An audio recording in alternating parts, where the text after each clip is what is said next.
우리 주 예수 그리스도의 은총과 하느님의 사랑과 성령의 친교가 여러분 모두와 함께 사랑합니다. 오늘은 9월 15일이고요. 연중 제24주일 미사입니다. 형제자매 여러분, 구원의 신비를 합당하게 거행하기 위하여 우리 죄를 반성합시다.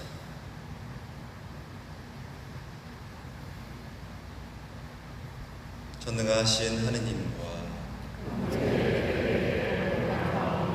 생각과 말과 행위로 죄를 많이 지었으며 자주 우리를 소홀히 하였나이다. 제 탓이요 제 탓이요 저의 큰 탓이옵니다. 그러므로 간절히 바라오니 평생 공정이신 성모 마리아와 모든 천사와 성인과 형제들은 저를 위하여 하느님께 빌어주소서. 전능하신 하느님, 저희에게 자비를 베푸시어 죄를 용서하시고 영원한 생명으로 이끌어 주소서.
하느님, 만물을 창조하시고 다스리시니 저희를 굽어보시어 저희가 하느님의 자비를 깨닫고 마음을 다하여 하느님을 섬기게 하소서.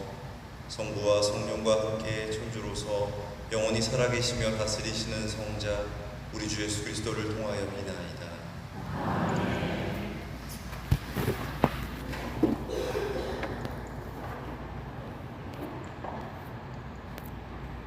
이사야서의 말씀입니다. 주 하나님께서 내 길을 열어주시니 나는 거역하지도 않고 뒤로 물러서지도 않다. 나는 매질하는 자들에게 내 등을, 수염을 잡아 뜯는 자들에게 내 뺨을 내맡겼고 무엇과 수모를 받지 않으려고 내 얼굴을 가리지도 않았다. 그러나 주 하나님께서 나를 도와주시니 나는 수치를 당하지 않는다. 그러기에 나는 내 얼굴을 차도처럼 만든다. 나는 부끄러운 일을 당하지 않을 것임을 안다. 나를 의롭다 하신 분께서 가까이 계시는데 누가 나에게 대적하려는가? 우리 함께 나서보자. 누가 나의 소송상대인가? 내게 다가와 보아라. 보라, 주 하나님께서 나를 도와주시는데 나를 단죄하는 자 누구인가? 주님의 말씀입니다. 감사합니다.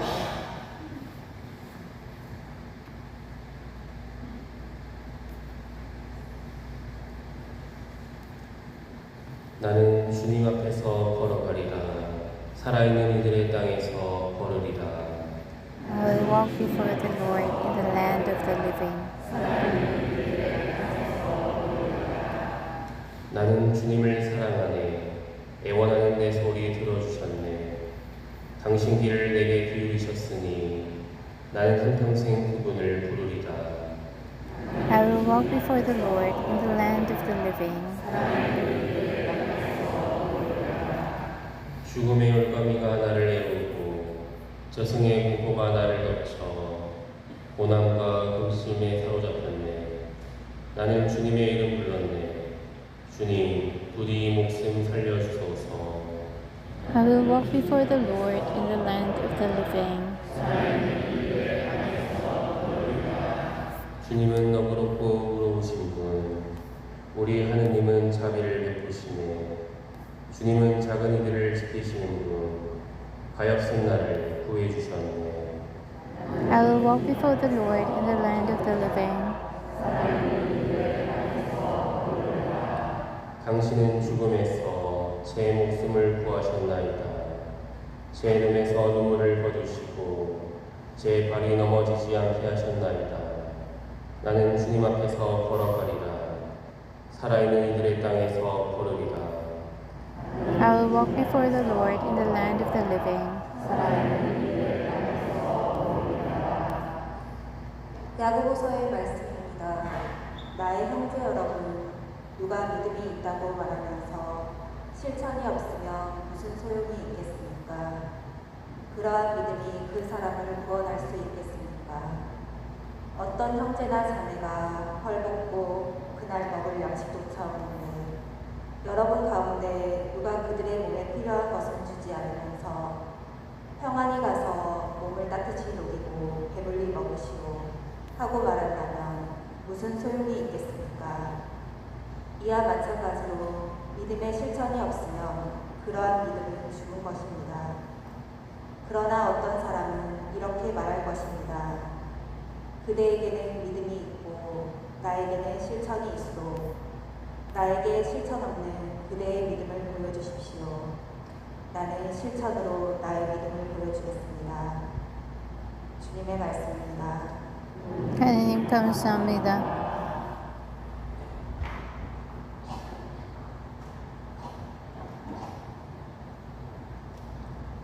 모두 섭니다.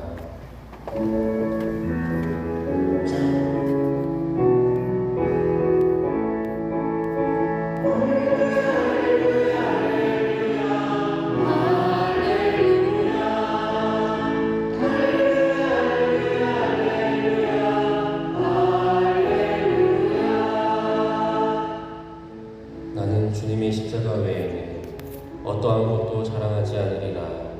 십자가로 말미암아 내게서는 세상이 십자가에 못 박혔고 세상에서는 내가 십자가에 못 박혔노라.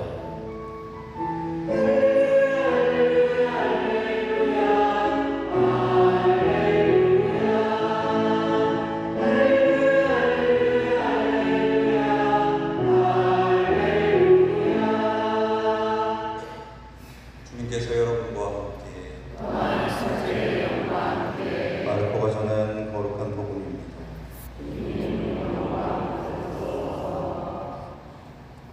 그때 예수님께서 제자들과 함께 카이사랴 필리피 근처 마을을 향하여 길을 떠나셨다. 그리고 길에서 제자들에게 사람들이 나를 누구라고 하느냐 하고 물으셨다. 제자들이 대답하였다. 세례자 요한이라고 합니다. 그러나 어떤 이들은 엘리야라 하고 또 어떤 이들은 예언자 가운데 한 분이라고 합니다. 예수님께서 다시 그러면 너희는 나를 누구라고 하느냐 하고 물으시자 베드로가 스승님은 그리스도이십니다 하고 대답하였다. 그러자 예수님께서는 제자들에게 당신에 관하여 아무에게도 말하지 말라고 엄중히 이르셨다. 예수님께서는 그 뒤에 사람의 아들은 반드시 많은 고난을 겪으시고 원로들과 수석사제들과 율법학자들에게 배척을 받아 죽임을 당하셨다가 사흘 만에 다시 살아나셔야 한다는 것을 제자들에게 가르치기 시작하셨다. 예수님께서는 이 말씀을 명백히 하셨다. 그러자 베드로가 예수님을 꼭 붙들고 반박하기 시작하였다. 그러나 예수님께서는 돌아서서 제자들을 보신 다음 베드로에게 사탄아 내게서 물러가라. 너는 하느님의 일은 생각하지 않고 사람의 일만 생각하는구나 하며 꾸짖으셨다. 예수님께서 제자들과 함께 군중을 가까이 부르시고 그들에게 말씀하셨다. 누구든지 내 뒤를 따르려면 자신을 버리고 제 십자가를 지고 나를 따라야 한다. 정녕 자기 목숨을 구하려는 사람은 목숨을 잃을 것이고 나와 복음 때문에 목숨을 잃는 사람은 목숨을 구할 것이다. 주님의 말씀입니다.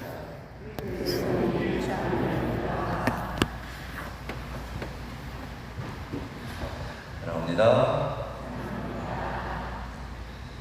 추석 연휴 잘 시작하셨어요? 올해 연휴가 주말이랑 붙어 있어서 좀 길죠. 명절 연휴가 길면 좋은 건가요? 안 좋은 건가요? 좋은 집도 있고 안 좋은 집도 있겠죠. 제가 원래 오늘 강론을 2장을 썼는데 한 장만 하려고요. 한 장 분량은 명절 이야기를 해볼까 합니다. 얼마 전에 제가 두 커플을 만났습니다. 그래서 한 커플은 막 결혼한 지 얼마 안 된 커플이고 한 커플은 이제 곧 결혼을 앞둔 커플입니다. 근데 막 결혼을 한 커플의 자매님이 시어머니가 이렇게 말씀하셨다는 거죠. 명절, 큰 명절, 설하고 추석 있죠. 1년에 설날에 우리 집에 오고 추석 때는 니네 집에 가거라 그랬답니다. 좋은 건가요? 그랬더니 결혼을 앞둔 쪽에 있는 자매님이 남자친구한테 나도 결혼하면 그렇게 하고 싶다. 남자친구가 뭐라 그랬을까요? 멍청하게 그래서 생각해보자 하면 됐는데 안 돼, 우리는 나는 우리 집 먼저 가야 돼. 분란이 된 거죠. 근데 그게 합리적인 것일까? 합리적인 거라고 생각할 수도 있죠. 근데 오히려 결혼한 측에 있는 친정 어머니는 그래도 그건 아니다. 둘 다 시댁에 가야지. 명절이라는 것은 이제 우리 절기 안에서 생겨난 어떤 거죠. 그래서 기본적으로 가족들이 모이는 날입니다. 가족들과 함께 공유하는 날이죠. 근데 세대가 지나가면서부터 명절은 그냥 쉬는 날이라고 생각하는 사람들이 많죠. 그리고 중간에 끼어있는 사람들은 명절은 고달픈 날인 겁니다. 스트레스 받는 날인 거죠. 그것만으로도 굉장히 명절이 다가오는 것만으로도 이미 심리적인 압박감을 느끼는 겁니다. 그리고 그 심리적인 압박감과 늘 반복되었던 스트레스를 누군가에게 풀어야 하죠. 그러니 주변에 있는 가장 쉬운 내 장부, 남편 저도 제법 많이 봤습니다. 명절 지나고 내려오는 차 안에서 자다가 일어나면 두 분 언성이 커지는 경우들을 종종 봤었던 기억이 나요. 제가 오늘 오전에 중고등부 친구들한테 더도 말고 덜도 말고 한가위만 같아라 이런 말 들어본 적 있어? 했는데 들어본 사람이 거의 없습니다. 그러니까 명절이라는 개념이 점점 달라지고 있는 거죠. 예를 들어서 명절 당일날 아침 먹고 떠나는 집도 있고 저녁까지 먹고 가야 되는 집도 있고 아예 못 가는 집도 있습니다.